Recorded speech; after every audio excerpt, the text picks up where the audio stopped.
ফিলিস্তিন প্রশ্নে গোটা মুসলিম মিল্লাতকে sacrifice our life, our war effort for Palestine, inshallah.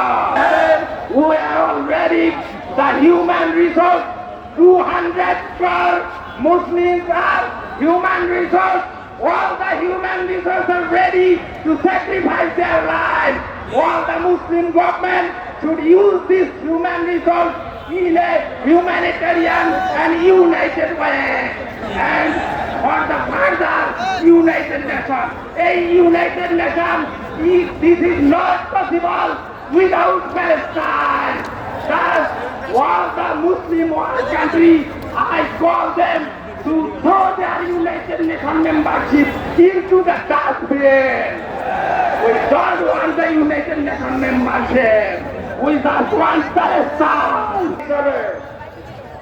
আজকে বিশ্বের পুরুষ আমাদেরকে ঝাঁপিয়ে পড়তে হবে। আমি সকলের কাছে আহ্বান